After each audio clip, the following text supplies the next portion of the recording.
mais uma vez poder estar aqui junto com os irmãos. Já se passaram quase um ano que nós estivemos aqui ministrando um estudo para os irmãos, e hoje o Senhor nos concede esse privilégio de estar aqui juntamente com os amados irmãos. Ontem nós estivemos ali na nossa congregação ministrando um estudo sobre a igreja perseguida, e hoje a proposta hoje é um pouco diferente. A proposta hoje é de falar sobre o lamento de Jó, que é a lição de número 5 desse trimestre.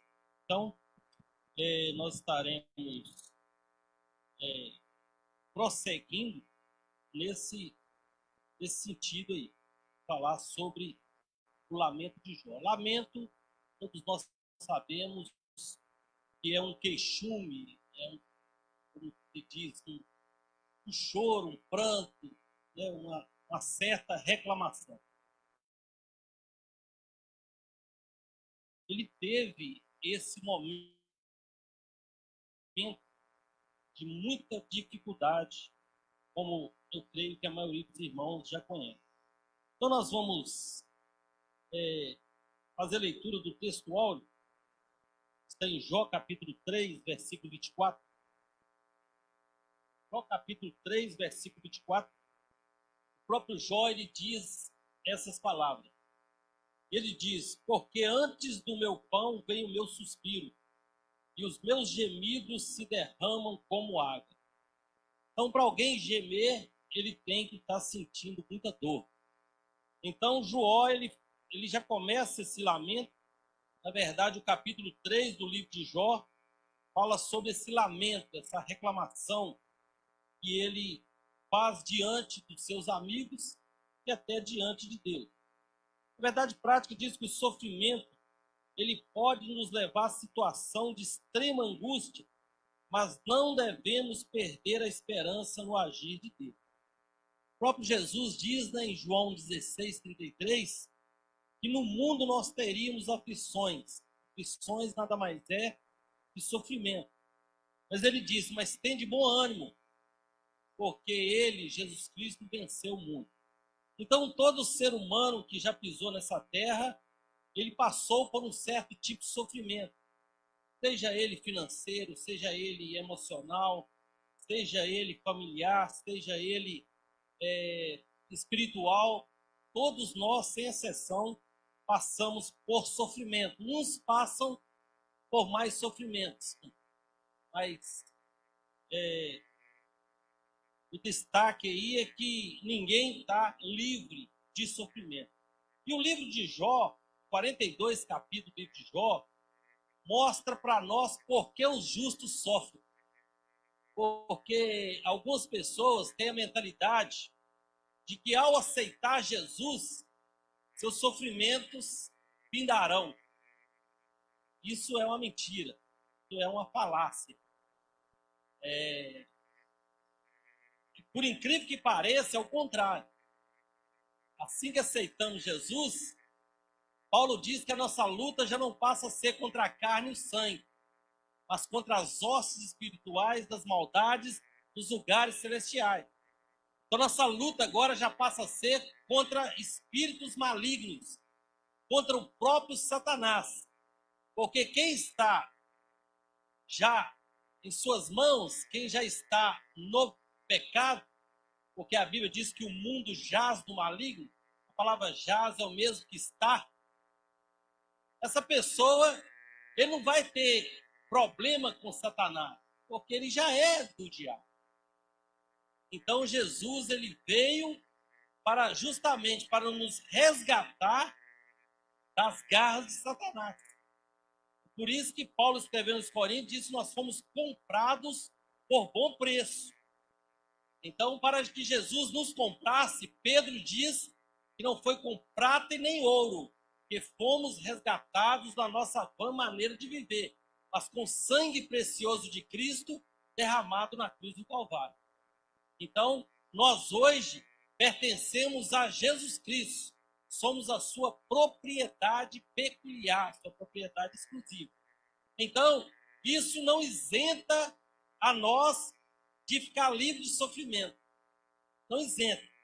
Então, enquanto nós estivermos aqui nesse planeta Terra, respirando, andando, alimentando, nós vamos passar por sofrimento. Seja ele no âmbito espiritual, no âmbito físico, no âmbito familiar, mas o sofrimento, ele é real. Então, se alguém estiver evangelizando e disser para a pessoa, para convencer a pessoa a aceitar Jesus, dizer, vem para Jesus que todos os seus problemas irão se acabar e você não vai ter mais sofrimento, isso é mentira. Porque Jesus diz que nós teríamos aflições. Então, o sofrimento não está isento em nossa vida. Mas a Bíblia diz que em Cristo somos mais do que vencedores. É isso que nos conforta. Passamos por sofrimentos, desemprego, a perca de um ente querido, uma enfermidade. Eu, se eu fosse contar, nesses 25 anos que eu aceitei Jesus, se eu for contar para os irmãos o que eu já passei de bom e de ruim, depois que eu aceitei Jesus, eu ficaria com uns 3 dias. Que é muita coisa, mas é muita coisa mesmo. E o crente, irmãos, e a aprovação, a adversidade, ele anda, irmãos, lado a lado, igual ketchup e maionese. Sempre está ali lado a lado. Davi passou por adversidade, Noé passou por adversidade, todos, sem exceção, passaram por adversidade. Então, não foi diferente com Jó.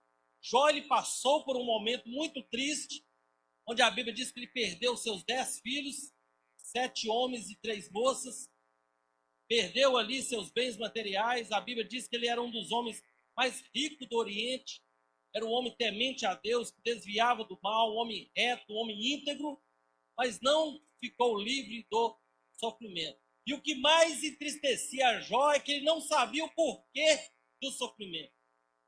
É aí que a coisa aperta mais. Porque quando eu peço conta no meu trabalho, e eu fico desempregado, e eu não consigo arrumar um outro emprego, igual já aconteceu isso comigo, eu não posso falar que Deus me provou, não. Por quê? Porque foi eu que tomei a iniciativa. Agora, quando você é demitido, igual já aconteceu comigo também, trabalhei na Fiat Automóveis, uma empresa enorme daquela, multinacional. Isso aqui é só um pedaço da Fiat. A Fiat mesmo, ela é lá na Itália. Ela fabrica avião lá, ela fabrica metrô lá, carro de corrida. Isso aqui é só um pedaço dela. Então, olha a empresa que eu trabalhei, e aí o Bin Laden vai lá e joga uma bomba lá, a Fiat vai e manda 5.000 funcionários embora. E aí eu saí de lá. Mas Deus foi tão maravilhoso comigo, que eu não fiquei desempregado um dia. Eu vim passear aqui em Timóteo, já abriram uma porta de emprego para mim. Por quê? Porque eu não procurei esse sofrimento. Esse sofrimento veio por permissão de Deus. Agora, quando eu procuro com as minhas próprias mãos, aí eu entro na luta. Aí eu entro na prova, porque eu que procurei aquele sofrimento. Mas Jó não. Jó não fez nada. A Bíblia diz que ele fazia sacrifício pelos seus filhos de madrugada, porque talvez, no pensamento de talvez eles tenham pecado. Ele nem sabia se eles tinham pecado. Então era um homem reto, um homem temente, mas ele não ficou livre do sofrimento. E aí, hoje nós vamos falar sobre o seu lamento. Vamos para a leitura bíblica em classe, que está registrada no próprio livro de Jó. É uma leitura bem extensa. Nós já ministramos essa lição lá na congregação onde nós reunimos, no domingo, e hoje eu tenho o privilégio, o prazer de estar ministrando novamente essa lição para os irmãos. Lá, se não me falha a memória, parece que a gente está na 9ª ou na 10ª, alguma coisa assim. Então vamos aí. Depois disso, abriu Jó a boca e amaldiçoou o seu dia. Presta atenção que Jó não amaldiçoou a Deus. Ele amaldiçoou o seu dia. E Jó falando disse, pereça o dia em que nasci, e a noite em que se disse, foi concebido um homem. Converta-se aquele dia em trevas, e Deus lá de cima não tenha cuidado dele, nem resplandeça sobre ele a luz. Contaminem-no as trevas e a sombra da morte, habitem sobre ele nuvens, negros vapores do dia ou espanto. A escuridão tome aquela noite e não se goze entre os dias do ano, e não entre no número dos meses. Ah, que solitária seja aquela noite, e suave música não entre nela. Amaldiçoem naqueles que amaldiçoam o dia, que estão prontos para fazer correr o seu pranto. Escureçam-se as estrelas do seu crepúsculo, que esperem a luz e não venha, e não veja as pestanas dos olhos da alva. Porquanto não fechou as portas do ventre, nem escondeu dos meus olhos a canseira. Por que não morri eu desde a madre, e em saindo do ventre não expirei? Por que me receberam os joelhos, e por que os peitos para que mamasse? Porque já agora jazeria e repousaria, dormiria, e então haveria repouso para mim, com os reis e conselheiros da terra, que para si edificavam casa nos lugares assolados, ou com os príncipes que tinham ouro, que enchiam as suas casas de prata, ou como aborto oculto não existiria, como as crianças que nunca viram a luz. Ali os maus cessam de perturbar, e ali repousam os cansados. Ali os presos juntamente repousam e não ouvem a voz do exator. Ali está o pequeno e o grande, e o servo fica livre de seu senhor, porque se dá luz ao miserável e vida aos amargurados de ânimo, que esperam a morte e ela não vem, e cavam em procura dela mais do que de tesouros ocultos, e de alegria saltam e exultam, achando a sepultura, porque se dá luz ao homem cujo caminho é oculto, e a quem Deus o encobriu, porque antes do meu pão vem o meu suspiro, e os meus gemidos se derramam como água. Porque o que eu temia me veio, e o que receava me aconteceu. Nunca estive descansado, nem sosseguei, nem repousei, mas veio sobre mim a perturbação. Então é uma leitura bem extensa, né? São 26 versículos, mas são tudo palavras saídas da boca de Jó. O que precisa ficar bem claro para nós é que em momento algum Jó desejou suicidar-se. É bom que isso fique bem claro, porque Jó, ele amaldiçoou o seu dia, ele diz aqui no versículo 16 que ele queria nascer morto. É chamado aí de natimorto, né? Nascido morto. Ele diz aqui no versículo 16, ou como aborto oculto não existiria. Então é bom deixar bem claro que ele desejou, ele amaldiçoou o seu nascimento, ele desejou nascer morto, está aí no versículo 11 também, onde ele diz assim, ó, por que não morri eu desde a madre, e em saindo do ventre da minha mãe, não respirei? Ele desejou isso, ele lamentou isso, pelo fato dele ter passado o sofrimento, que segundo alguns teólogos dizem que foi aproximadamente 22 anos. Já pensou 22 anos sem filhos, 22 anos com uma chaga. Chaga significa ferida aberta, uma ferida que não fecha, ela não fecha. E ela fica ali purulenta, soltando pus e sangue a todo momento. E ele ali coçando. Já pensou, irmão? Que tristeza. Então, ele amaldiçoou o seu nascimento, ele deseja nascer morto, e ele diz aqui, no versículo 25, ele diz aqui, porque o que eu temia me veio, e o que receava me aconteceu. Todos nós, irmãos, sem exceção, temos um certo medo de ficar enfermo. Está aí essa pandemia aí, né? Fala pandemia porque é uma coisa mundial. Quando é epidemia, é só local. Pandemia é porque atinge vários países. Se fosse só lá nos Estados Unidos, eu tenho certeza que nós estaríamos tranquilos, sossegados. É lá dos Estados Unidos. Mas não, o negócio chegou no Brasil. E está assolando outros países. Então, com certeza, todos nós, sem exceção, temos um certo temor, um certo medo de contrair esse vírus. Para a glória de Deus, já fiz 3 testes, graças a Deus, estou limpo. Eu não sei como eu não peguei, porque minha esposa pegou e eu moro junto com ela. Então foi a misericórdia de Deus, a graça de Deus. Então, meus queridos, vamos aí. A gente fica querendo falar muito, mas a gente precisa de seguir com a lição. O propósito é lição, né? Não é estudo. É o estudo, mas o estudo em forma de lição da escola dominical. Então vamos aí para a nossa introdução. Aí. Na lição anterior, vimos de perto o drama vivido por Jó. Uma série de calamidades se abateu sobre ele de forma catastrófica. Do estado de riqueza e prosperidade, Jó passou a viver na adversidade. Seus amigos foram para consolá-lo, mas ficaram sem palavras ao contemplarem seu debilitado estado de saúde. Entretanto, depois de 7 dias, ele rompeu o silêncio, com um lamento que veio do fundo da alma. Nesse lamento, Jó mirou o dia de seu nascimento e, através de 3 perguntas, desabafou tudo o que sentia naquele momento. Primeira pergunta de Jó: por que nasci? Segundo, por que não nasci morto? E terceiro, por que ainda continuo vivendo? Eram as 3 perguntas que permeavam a mente de Jó. E ele fazia isso constantemente para ele. Por que eu nasci? É melhor não ter nascido a passar o que eu estou passando. Então Jó, em momento algum, amaldiçoou a Deus. Em momento algum, Jó atribuiu a Deus qualquer falta.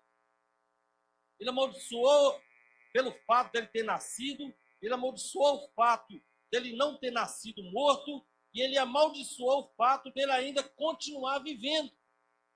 Porque qual ser humano em sã consciência quer viver sabendo que seus 10 filhos morreram?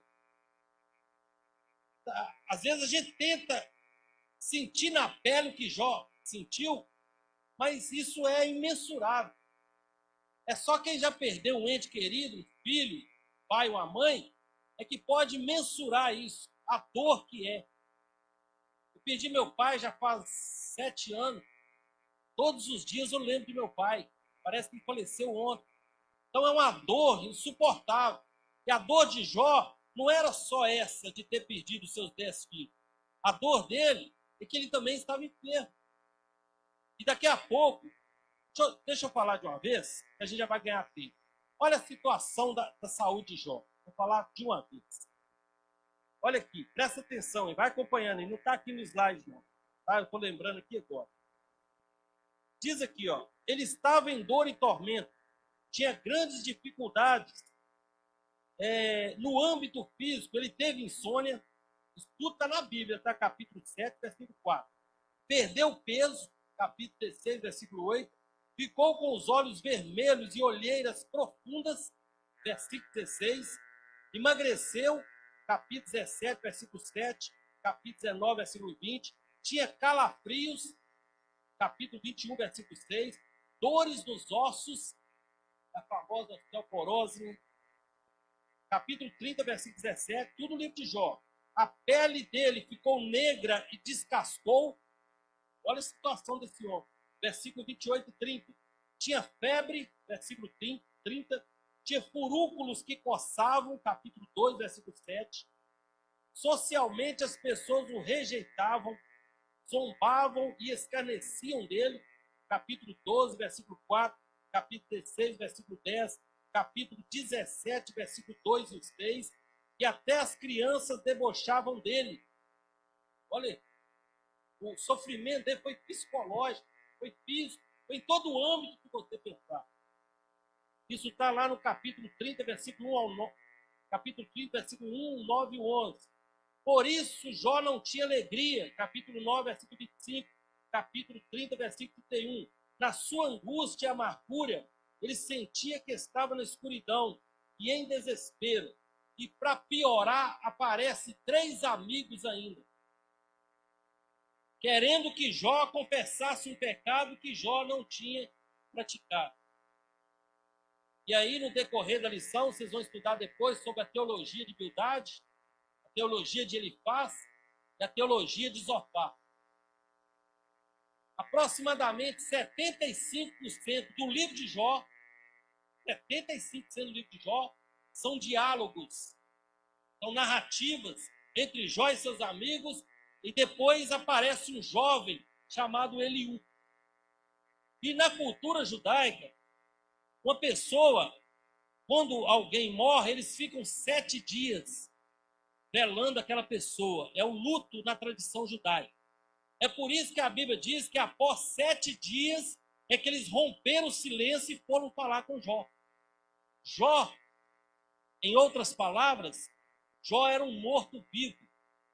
Jó estava num lugar onde pessoas não ficavam. Era o lixo da cidade, o lixão da cidade. A Bíblia fala cinza, mas no original hebraico quer dizer lixo. O lixão. Ele estava num lugar onde só ficava cachorro, só ficava mosca. É o único lugar que eles aceitaram Jó ficar. Porque o próprio Jó chegou a dizer que o bafo dele, o hálito dele, se tornou estranho e ninguém conseguia ficar perto de Jó. Jó estava podre, literalmente. Mas a alma dele estava intacta. A alma dele estava perfeita, saudável. Porque um dos limites que Deus colocou para Satanás foi esse. E diz, toca em tudo que ele tem. Toca na sua saúde. Toca nos seus filhos, nos seus servos. Mas na alma dele você não vai tocar. Porque se Deus permitir Satanás tocar na nossa alma, a primeira coisa que vai fazer é matar a nossa pessoa. Porque a alma ela não morre, ela é imortal. Mas o corpo físico, sim. Eu não sei se eu já dei um estudo aqui sobre a ressurreição do corpo, parece que eu dei um estudo aqui sobre a ressurreição do corpo. Eu lembro que eu passei um vídeo aqui sobre um crematório. Eu lembro, já tem bem tempo. Eu mostrei para os irmãos aqui como uma pessoa é cremada. Uma pessoa de 90 e poucos quilos igual eu, ele vira 2 quilos. Vira 2 quilos. Porque só sobra osso. Eles colocam aquele osso no triturador e coloca dentro de uma caixinha. Confirmando aquilo que Deus disse para Adão. Tu és pó e ao pó tornarás. A pessoa, depois de cremada, ela vira pó. E algumas pessoas pegam esse pó, colocam na almofada e diz que está dormindo ali com o ente querido. Outros jogam no jardim. E na época que eu passei aqui, era quase 3 mil reais. Na época que eu passei aqui, era quase 3 mil reais para cremar uma pessoa. Então, nosso corpo, ele não está livre, ele não está isento de enfermidade. Não é porque nós aceitamos Jesus que a gente não vai pegar Covid. Não é porque nós aceitamos Jesus que nós não vamos ter dor de cabeça. O único ser humano nessa terra que não teve enfermidade, porque a enfermidade é consequência do pecado. Quando Adão peca, Deus diz, a terra agora é amaldiçoada por sua causa. Assim que Adão peca, Deus permite vir um espírito chamado morte. Em Apocalipse diz que esse espírito chamado morte, juntamente com Hades, que é o lugar de sofrimento, será lançado no lago de fogo que arde com enxofre. Então, meus queridos, sem exceção alguma, a não ser de Jesus Cristo, todos nós passamos por enfermidade. E Jó teve esse triste momento, que foi tudo isso que eu falei. Eu ainda resumi um pouco, tem mais coisas ainda. A gente precisa seguir com a lição. Então, nessa lição, veremos a reação humana diante do sofrimento. Perceberemos que não há qualquer indício de que Satanás tivesse alcançado o êxito diante de Jó. Na perspectiva do patriarca, se Deus era a causa de sua vida, deveria também ser a causa de sua morte, pois se dele vinha o bem, também deveria vir o mal. Foi o que Jó disse para sua esposa. Acaso não receberíamos o bem de Deus e não o mal? Então nós podemos receber bênção, mas também podemos receber momentos de tristeza, momentos de aflição.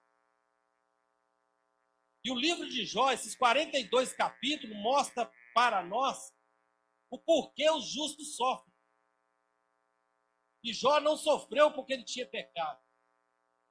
Existe hoje uma teoria, um pensamento, uma ideia, de que quem está sofrendo é porque está em pecado. Isso é antibíblico. Porque Timóteo teve constantes dores no estômago. a ponto de Paulo recomendar para ele um pouco de vinho, por causa da água ali de Éfeso, era muito alcalina, e essa água estava causando gastrite nele. Aqui eu acho que eu nunca dei estudo sobre o vinho, não. Mas umas 4 igrejas para ir afora, eu já dei estudo sobre o vinho. Eu precisei de 2 dias para falar sobre o vinho. Porque quando a pessoa fala de vinho, ele acha que só existe um tipo de vinho na Bíblia. A Bíblia fala de pelo menos 3 tipos de vinho. E aí, chacá e xeraque, alguma coisa assim. Um é fermentado, o outro não é fermentado e o outro é genérico. Mas eu não vou entrar nessa questão, não, porque isso aqui eu preciso de tempo. Então, eu só estou citando exemplo de pessoas que tiveram enfermidades. Certa vez, Paulo disse que deixou Trófimo, o nome da pessoa, Trófimo, doente em Mileto. Quer dizer, homem de Deus, e tinha também enfermidade. Pedro estava com uma grande febre, a ponto de foi diferente. Então, Jó vira para sua esposa e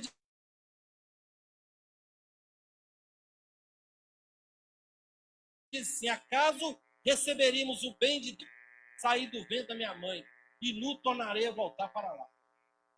Isso é uma metáfora. O que ele está querendo dizer? Ele está querendo dizer o seguinte: eu cheguei no mundo banguelo e às vezes até sem cabelo, né? Tem uns que nascem até sem cabelo. E quando eu sair desse mundo também não vou levar nada, porque essa terra aqui vai destruir cabelo, vai destruir ossos, vai destruir a roupa, pode colocar o terno mais caro do mundo, mas na hora que chegar ali, ele vai entrar em estado de composição. E quem já acompanhou a exumação de corpo, exumação é tirar o corpo depois de alguns dias que sepultou. Vai ver como o estado é catastrófico. Porque o nosso corpo ele tem milhões e milhões de células. E essas células, para sobreviverem, elas começam a comer a carne, a ponto de não ter mais nada para elas comer e elas morrem. É um processo terrível. Ainda tem gente que bate no peito e acha que é alguma coisa. Né? Vamos aí para frente. Primeiro ponto. Primeiro lamento de Jó. A primeira pergunta de Jó. Por que nasci? Primeiro ponto. Eu vou acompanhar a lição aqui para não ficar olhando para lá. Vocês podem acompanhar ali, quem não tiver lição. Vou acompanhar aqui para não dar tossicólico. Eu vou tossicólico. Então, eu vou acompanhar a lição que vai ficar melhor para mim. Vamos aqui. A dor de Jó era profunda e somente a poesia podia expressar toda a carga emocional vivida por ele. Nesse poema, os 10 primeiros versículos do capítulo 3 são a respeito do primeiro questionamento de Jó. Por que nasci? Esse questionamento sai do íntimo de Jó, assim como ocorre com a alma do salmista. Da mesma forma, o profeta Jeremias expôs os sentimentos diante de seus conflitos. Nesse sentido, o patriarca não está sozinho em lamentar diante da dor. Então, o que o comentarista da lição quer falar para nós aqui? Que não foi só Jó que lamentou a sua dor. Não foi só Jó. Jeremias também lamentou. E para confirmar isso, nós vamos ler essa referência lá em Jeremias, capítulo 20. Jeremias, capítulo 20, os versículos.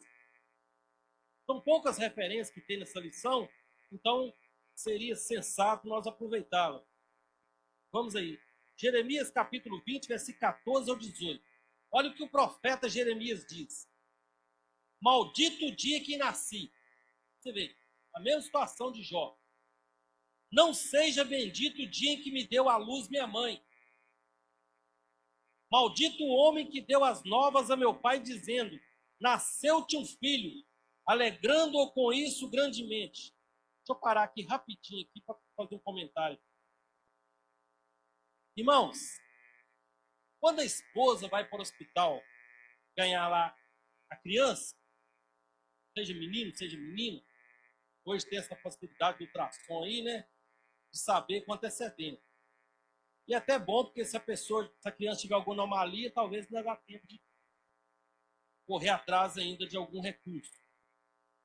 Sabe o que Jeremias está dizendo? Olha o que Jeremias está dizendo. Ele diz assim, no versículo, virou minha folha aqui, deixa eu voltar. Ele está dizendo o seguinte: maldito o homem que disse para o meu pai, nasceu um filho. Agora vocês raciocinam comigo, irmãos, é uma questão de bom senso. É uma das melhores notícias que um pai ou uma mãe pode receber. O dia que eu fiquei sabendo que a minha filha Thaís nasceu, eu tenho só uma filha única. Graças a Deus já me deu uma netinha, já casou, já me deu uma netinha. O dia que falou que a minha filha nasceu, foi uma das melhores notícias que eu recebi na minha vida. Eu agora sou pai. E para melhorar ainda, ver aquela criança ali com toda a perfeição, né? Com a misericórdia de Deus, com a graça de Deus, e eu nem crente era, estava no mundo, bebendo, fazendo algumas coisas erradas, e Deus usou a sua graça, a sua misericórdia para comigo. Agora Jeremias estava sofrendo tanto, ele estava tão angustiado, que ele diz que o homem que falou para o pai dele, nasceu um filho, nasceu Jeremias, ele diz que esse homem deveria ser maldito. Olha, irmão. Olha o estado psicológico do ser humano. E nós estamos falando de Josimar, não, irmão. Nós estamos falando do profeta Jeremias. O homem que foi escolhido por Deus desde o ventre da sua mãe. Vamos continuar a leitura. Ele diz assim, ó: seja esse homem como as cidades que o Senhor, sem ter compaixão, destruiu. Ouça ele clamor pela manhã e ao meio-dia alarido. Alarido é barulho. Olha, irmão, o que Jeremias está dizendo aqui? Ele está dizendo que esse homem que falou para o pai dele assim, nasceu um filho, ele deveria ser destruído. Olha, a Bíblia é cheia de detalhes que às vezes a gente lê e passa despercebido. Ele diz assim, ó, versículo 17, semelhante a Jó: por que não me matou Deus no ventre materno? Por que minha mãe não foi minha sepultura? Ou não permaneceu grávida perpetuamente? Olha, irmão, ele queria que a mãe dele continuasse grávida perpetuamente até morrer, para que ele não nascesse. Irmãos, uma pessoa dessa, quando o psicólogo, deixa o psicólogo meio doido, não deixa? Deixa meio perturbado, né? Deixa. Quando eu fui ser consagrado ao presbitério, pela misericórdia de Deus, hoje a gente está no cargo de evangelismo, mas quando eu fui ser consagrado ao presbitério, pediram, né, o nosso ministério pediu para que passasse por um psicólogo. Eu nunca tinha ido para psicólogo. Ei, pastor Leonardo, ele conseguiu me fazer chorar, tá? E olha que eu não sou muito de chorar, não. Ele foi fazendo algumas perguntas, foi mexendo no meu emocional. Eu assustei, quase estava emprestando até dinheiro para psicólogo. Falei, gente, esse pessoal é barra pesada, tá? Aí vai um homem desse aqui, ó, um psicólogo, e diz que a minha mãe podia ter ficado grávida perpetuamente até morrer. Esse psicólogo meio louco, né? E aí, para finalizar, ele diz assim, ó: por que sair do ventre materno tão somente para ver trabalho e tristeza, e para que se consumam de vergonha os meus dias? Olha que lamento, olha que reclamação. Estou falando do profeta Jeremias. Então Jó não estava sozinho nessa aí de reclamar, de lamentar.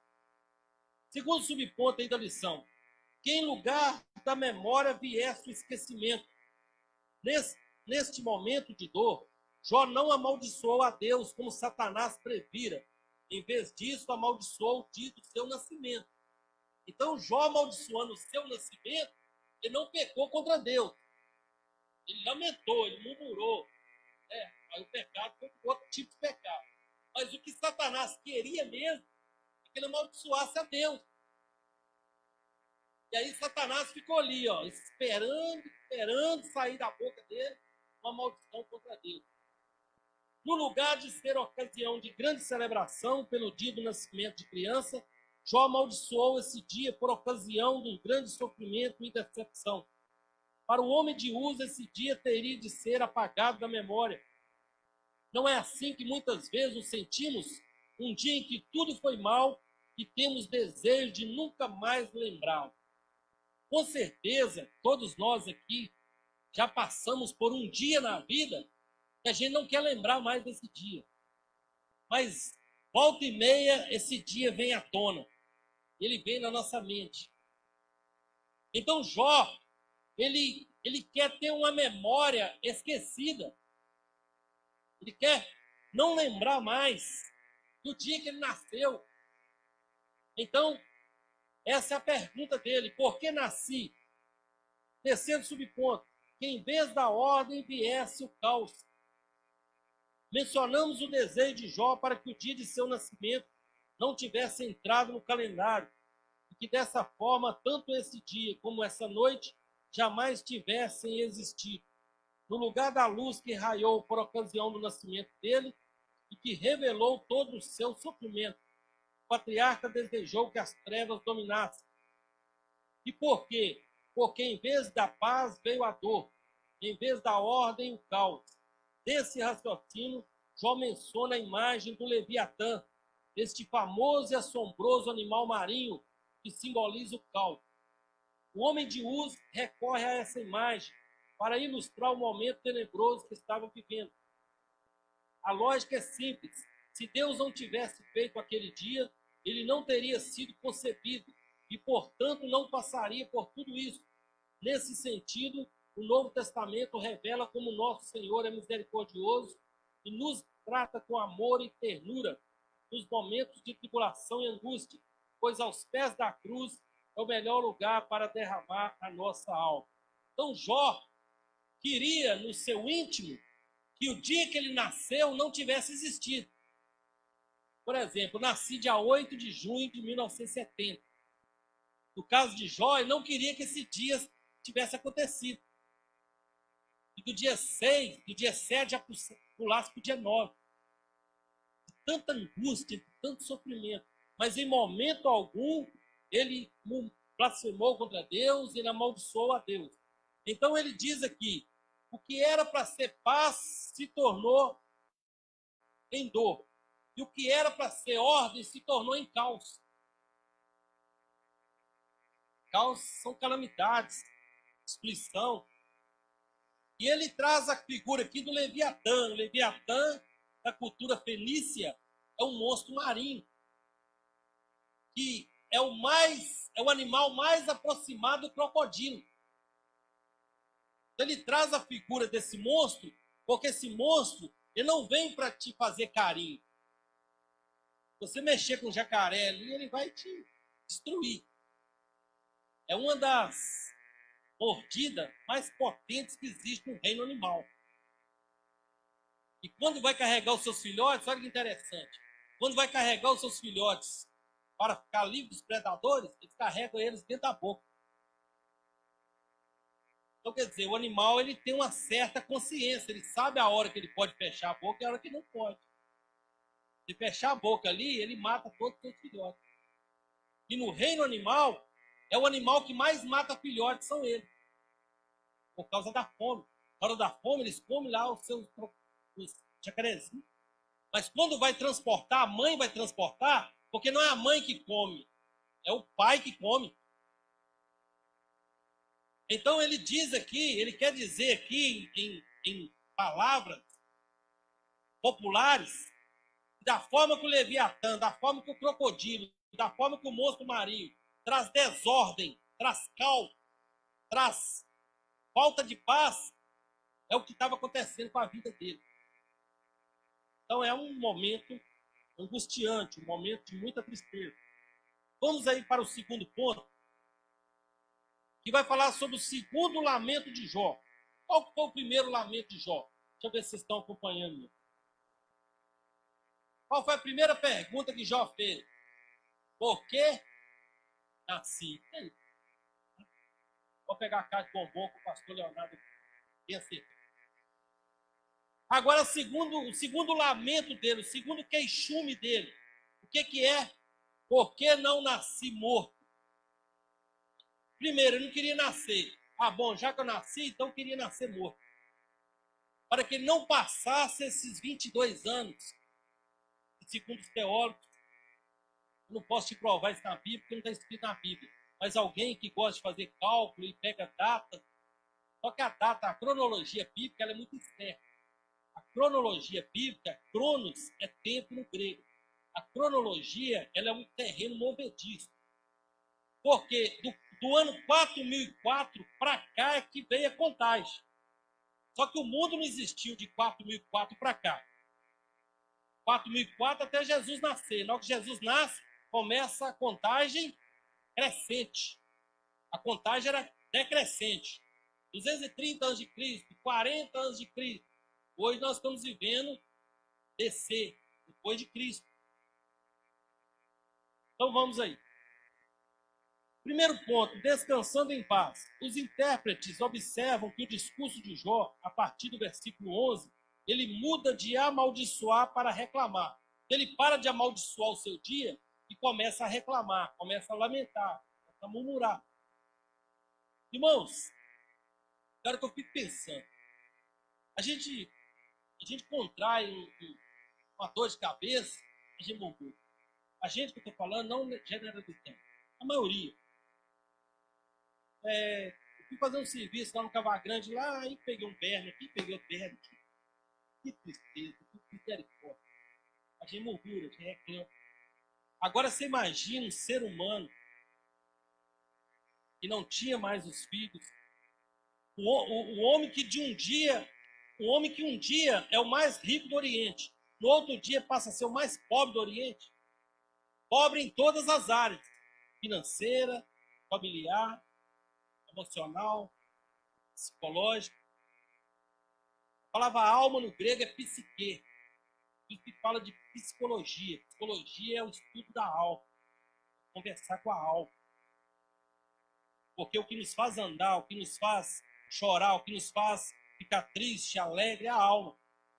O corpo é um invólucro para carregar esse homem interior que a Bíblia diz. Chama de espírito e alma.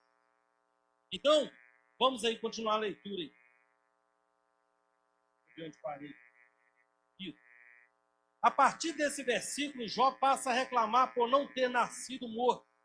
Para ele, nascer morto teria sido melhor do que existir naquelas condições. Era a melhor maneira de não passar por toda aquela tribulação. Essas palavras de Jó revelam uma coisa. Ele queria descanso de todo o seu sofrimento. O que Jó pedira era uma possibilidade real, pois muitos fetos nascem mortos. Para ele, a morte era uma forma de descansar em paz. Então, não só para Jó, mas para uma boa parte da humanidade, por que muitos suicidam? E, de acordo com as pesquisas, os que mais suicidam são os jovens. Por quê? Porque eles entendem que eles morrendo cessa todo o sofrimento. Mas isso cessa, esse sofrimento ele cessa para quem morre em Cristo. Porque quando nós olhamos para o texto do rico e do Lázaro, aquilo ali não é uma parábola, inclusive as Bíblias atuais já não tem mais epígrafe, parábola do rico e do Lázaro, que não é uma parábola, aquilo é uma realidade que aconteceu. A Bíblia diz que o rico, ele foi para um lugar de tormento. Então, essa de que eu morri, meus sofrimentos cessaram, isso é para quem morre em Cristo. E é para aquele também que não tirou a sua vida, não suicidou. Ele morreu de morte natural. Ontem, como eu disse para os irmãos, ontem eu estava falando sobre os mártires da igreja. E se vocês procurarem saber como é que os apóstolos morreram, vocês vão ver que nós estamos no paraíso. Pedro crucificado de cabeça para baixo. Tiago arrastado pelas ruas de Jerusalém, amarrado no cavalo. Lucas enforcado na oliveira. João jogado num caldeirão de óleo fervendo. Policarpo foi arrancado a sua pele. E outros pais da igreja. Então, hoje, às vezes a gente recebe uma pedrinha aqui, uma pedrinha ali, e já quer desistir, já quer parar de pregar, quer parar de cantar. Eu, se eu fosse olhar as críticas, que não são construtivas, são destrutivas, eu não pregava mais. Teve um irmão, estou até gravando aqui, mas eu não vou citar nome, por ética, mas teve um irmão que falou comigo, virou para mim e falou comigo: você vai dar estudo em tal igreja? Eu vou dar estudo. Eu não falei o nome da igreja. Eu vou dar um estudo na igreja. E aí ele veio com história de costume para mim. Mas se lá tem costume assim, assim, e você vai dar estudo, você vai estar compactuando com os erros deles. Olha pra vocês verem. Estou falando de crente de 40 anos de crente. Falei, meu querido, não tem lá para falar de costume, não. Porque costume passa. Vou falar da sã doutrina. Porque existe 3 tipos de doutrina na Bíblia. Vocês não sabiam, fico sabendo. Doutrina significa conjunto de ensinamentos religiosos. Existe a doutrina dos homens, que Jesus chamou de tradição dos anciãos. Existe a doutrina de demônios. Existe a doutrina de Deus. Para diferenciar essas 3, a Bíblia chama da doutrina de Deus de sã doutrina, quer dizer, a saudável doutrina, a pura doutrina. Eu montei um estudo sobre uso e costume. Já tem uns 3 anos que esse estudo está montado no meu notebook. Sabe quando é que eu vou dar esse estudo? Só se algum dia eu pastorear uma igreja. Porque jamais eu vou dar estudo sobre uso e costumes, sabendo que existem várias denominações, porque a igreja de Jesus Cristo, o título que Jesus deu para a igreja dele é casa de oração. Você não vai encontrar na Bíblia Assembleia de Deus, você não vai encontrar na Bíblia, e olha que eu já li a Bíblia 8 vezes toda. Então eu posso falar isso com certeza. Você não vai achar escrito na Bíblia presbiteriana, wesleyana, batista, quadrangular, você não vai achar isso. Isso é coisa da Constituição, isso é coisa de alvará e não sei mais o quê. Então Jesus disse, a minha casa será chamada casa de oração. Agora, costumes varia de país para país, isso varia de denominação para denominação. E nesse estudo que eu montei, eu falo sobre as vestimentas da igreja primitiva. Eles usavam túnica. Túnica nada mais é que um vestido. Já pensou se eu tivesse entrado aqui hoje com um vestido? Um vestido longo? Vocês iam escandalizar? Não ia. Mas era a vestimenta da igreja primitiva. Olha que vocês verem como é que é as coisas. Ninguém poderia me criticar. Eu ia mostrar na Bíblia. Falando, na Bíblia está aqui, Jesus tinha uma túnica. De alto a baixo, a Bíblia diz que ela não tinha nem costura. Jesus jogava aqui, já caía, já no jeito. É sério. Então, para vocês verem como é a mentalidade aí humana. Então, vamos aí para frente. Vamos aí continuar. Segundo subponto do segundo ponto. Livre de tribulações. O dilema de Jó aumenta à medida que o seu sofrimento ganha intensidade. Ele continua com seu argumento da não existência. Ele está convencido de que se não tivesse se tornado um ser, nada disso estaria acontecendo. Ele desejava ter sido como um natimorto, quer dizer, um feto que nunca viu a luz. A palavra hebraica nefel ou nefel, usada no versículo 16 como natimorto, possui o sentido de um aborto espontâneo e é traduzido dessa forma em Eclesiastes capítulo 3, versículo 3, Salmo 58, versículo 8. Aqui em nenhum momento Jó faz uma apologia ao aborto, mas usa-o no sentido metafórico de descanso do sofrimento. No lugar de ter sido abortado, ele nasceu e foi lançado no mundo da tribulação. O raciocínio é claro. Para os que morreram, cessaram as angústias e tribulações da vida presente. Então, em momento algum, Jó está dando legalidade para o aborto. Em momento algum, Jó está incentivando as mulheres a abortar. Não.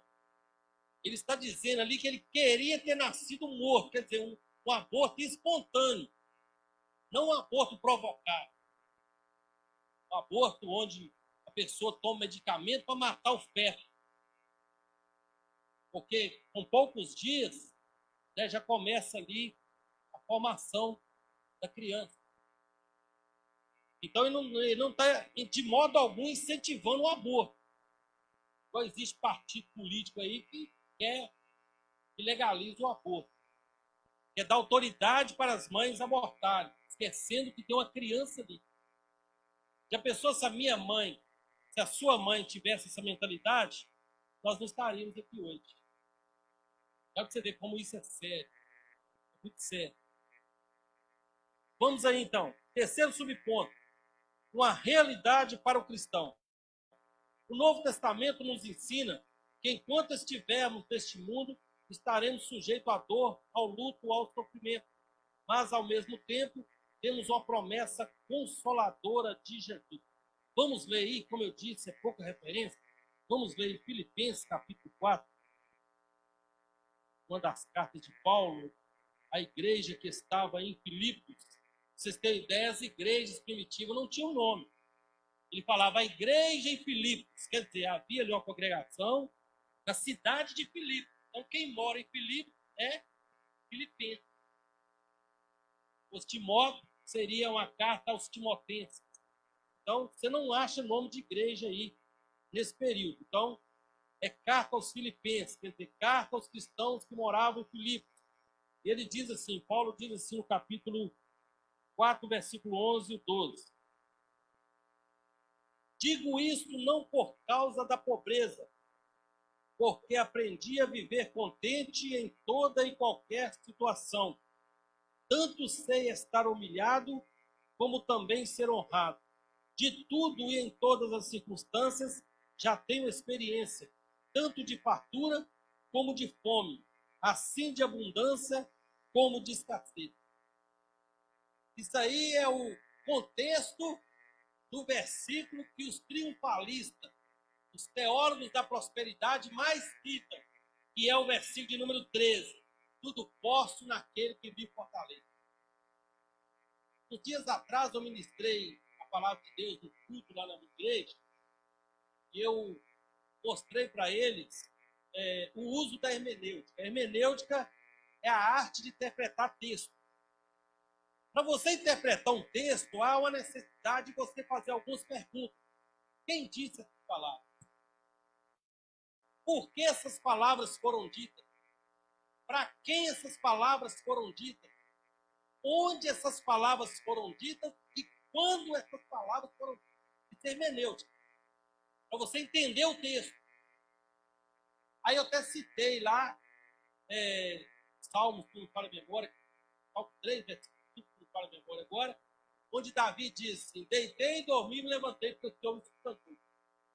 A gente lê aquilo ali, lê ali, e às vezes não entende por que ele falou. Aí você vai buscar o porquê de Davi ter falado aquilo. Você vai encontrar lá em Samuel, que seu filho Absalão queria matá-lo, queria usurpar o seu trono. E aí Davi diz que deitou, dormiu, levantou, porque Deus deitou. Então é a mesma forma que eu estou dizendo aqui. A mesma forma. Para você entender por que Paulo disse a seguinte palavra: tudo posso naquele que me fortalece. Por que Paulo disse isso? Aí você vai no contexto, que é o que eu acabei de ler aqui.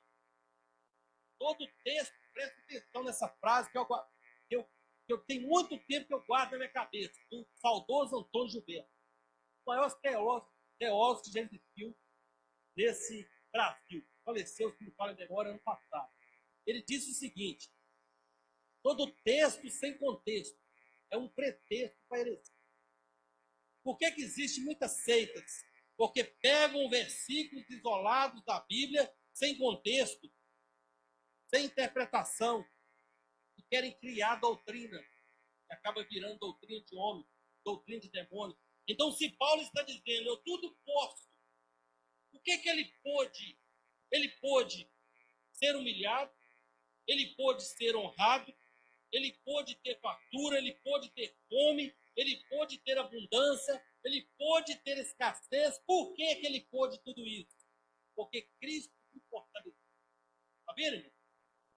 O que é uma interpretação de texto? Então, o que nós estamos falando aqui, no caso de Jó, o Novo Testamento nos ensina que enquanto estivermos neste mundo, estaremos sujeitos à dor, ao luto e ao sofrimento. Mas tem um detalhe: você passará por tudo isso com convicção, com certeza, com vitória porque Cristo te fortalecerá.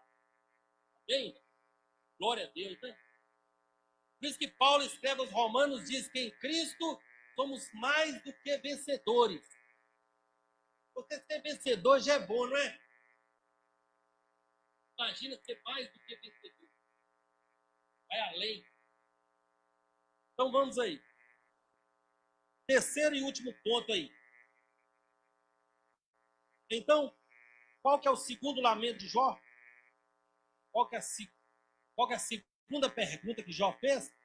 Por que o quê? Não nasci morto. Primeira, por que eu nasci? Segunda, por que eu nasci morto? E a terceira? Olha lá. Por que eu ainda continuo vivo? Estou sofrendo tanto. Perdi meus 10 filhos. Estou conjecturando aqui. Perdi meus 10 filhos. Perdi minha saúde. Perdi minha fazenda. Perdi a credibilidade dos meus amigos, porque eles procuram pecado em onde não tem pecado. Então vamos ler aí para entender. Primeiro subponto, aí tem uma pergunta aí. Vale a pena viver? Nessa terceira sessão do capítulo 3, Jó faz uma quarta pergunta. Por que se dá luz ao miserável e vida aos amargurados de ânimo? As outras perguntas nós encontramos em Jó 3, versículo 1, Jó 3, versículo 12 e Jó 3, versículo 16. A palavra hebraica amel, traduzida aqui como miserável, é usada no sentido de alguém cuja vida é atribulada pela miséria, que por isso torna-se incapaz de exercer as suas funções. Em outras palavras, para Jó a vida havia se tornado intolerável. Nós vemos vários vídeos no YouTube de superação. Pessoas que estavam normais, de repente sofrem um acidente, perde os 2 braços, perde as pernas, e você vê a superação dessa pessoa. Ele não desiste da vida. Muito pelo contrário. Ele passa, se ele não tem mais os braços, ele começa a fazer suas atividades com os pés, escreve com os pés, faz comida com os pés. Quer dizer, ele vai se adaptando para continuar vivendo. Só que no caso de Jó aqui, Jó não pensou desse jeito. Jó pensou o seguinte: por que uma pessoa veio no mundo para sofrer? Para ser um amargurado, para ser um miserável? E alguém pode estar pensando assim, então Jó reclamou demais. É só você tentar se colocar no lugar de Jó. Eu acho que o Josimar era amaldiçoado a Deus. Josimar, eu acho. Porque foi só com Jó que Deus fez esse teste. E a Bíblia diz que não vem sobre nós tentação que nós não possamos suportar. A prova que Jó passou, será que nós aguentaríamos? Perder todos os filhos? Perder a saúde? Perder a credibilidade? Perder seus servos? Será que essa pergunta é para você refletir, é para você pensar. Não vai responder isso para mim, nem para o pastor, não. Responder para Deus. Será que nós suportaríamos? Tem um texto de Jó que diz que a pele de Jó colou nos ossos. Jó estava raquítico, magro, mas magro mesmo.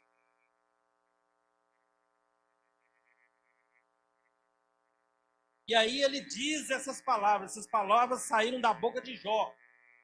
Ele diz da seguinte forma, vou ler novamente aqui. Por que se dá luz ao miserável? Ele se considerou miserável. E vida aos amargurados de ânimo. Tem gente que perde o emprego, e quer largar Jesus, quer fazer um monte de coisa. Tem gente que perde um ente querido, e quer morrer também, e arruma tudo.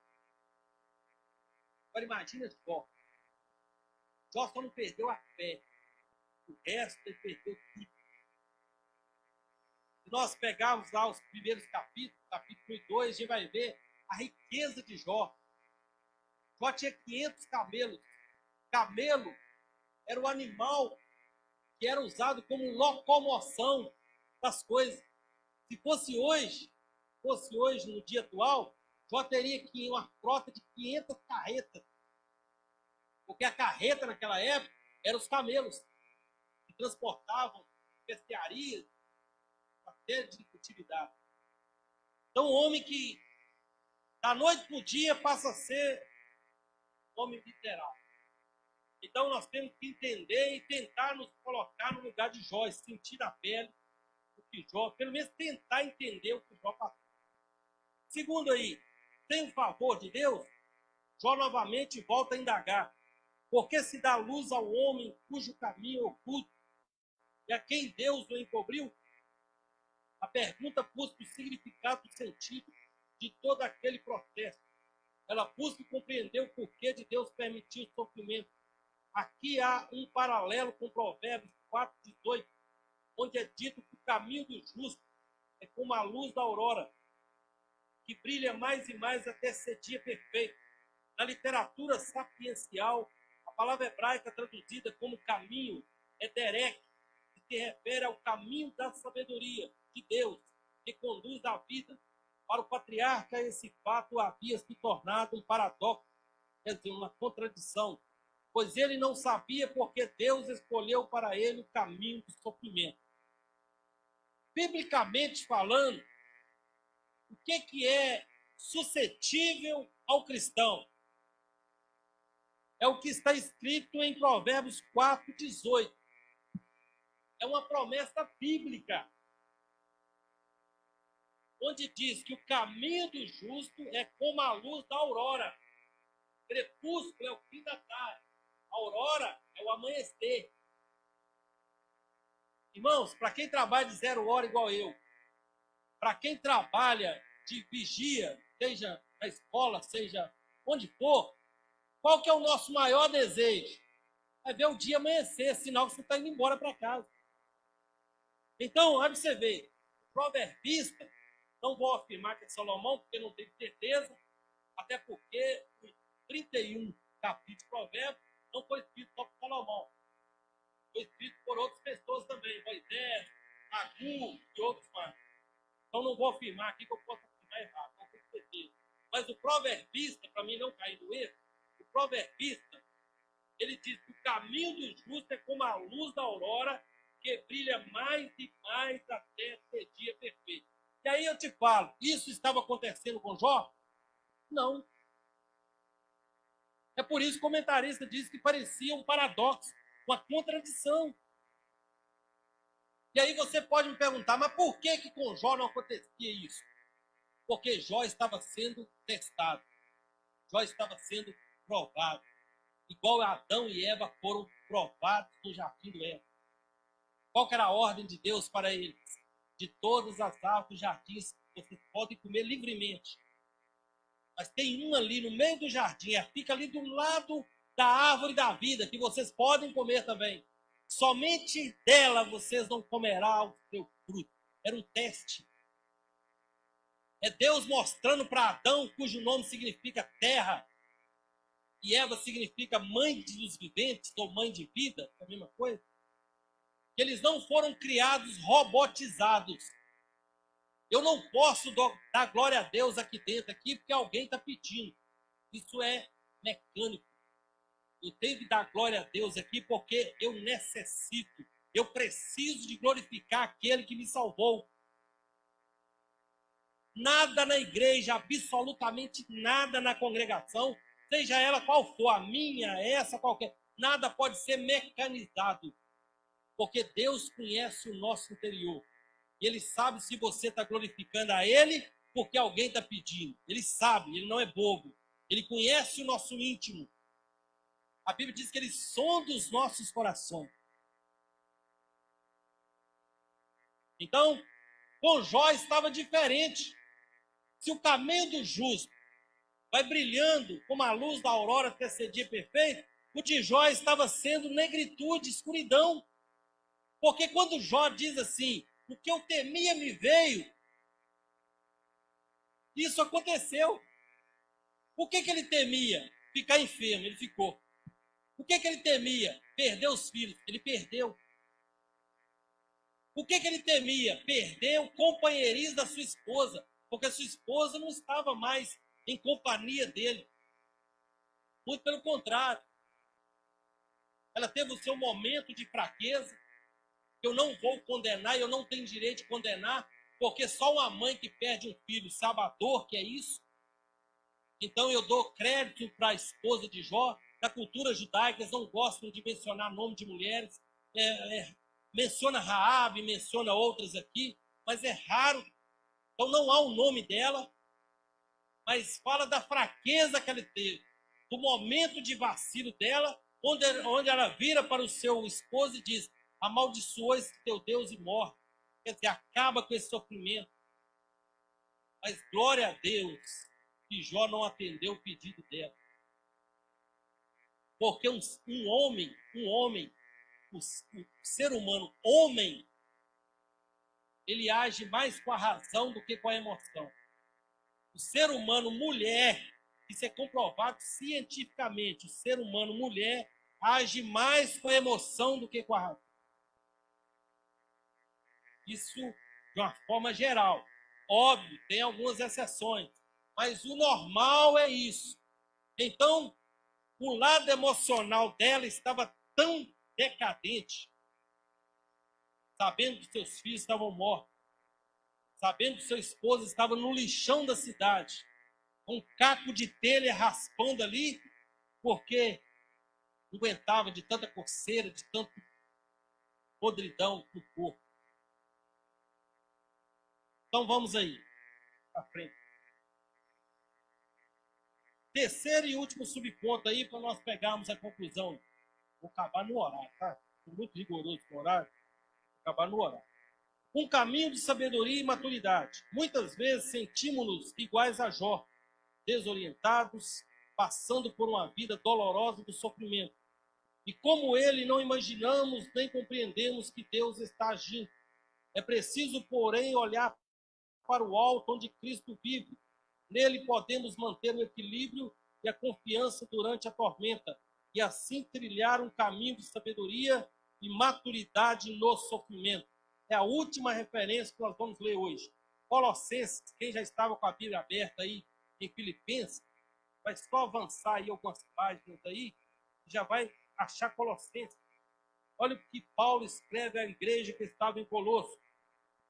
Capítulo 3, versículo 1 até o 4. Não estou pedindo alguém para ler, porque como está filmando, aí pode a voz não sair ali, né? E eu estou com o microfone, mas eu gosto muito que os irmãos participem. Então hoje eu vou abrir esse textão, pelo fato de estar filmando, pode ser que não saia a voz, né? Os irmãos estão sem microfone. Então eu vou estar fazendo toda a leitura, até porque também, como eu disse, são poucas referências. Outra vez que a gente vier aí, a gente faz uma interação melhor aqui entre nós. O apóstolo Paulo, escrevendo aos Colossenses, ele diz assim: portanto, que fostes ressuscitados juntamente com Cristo.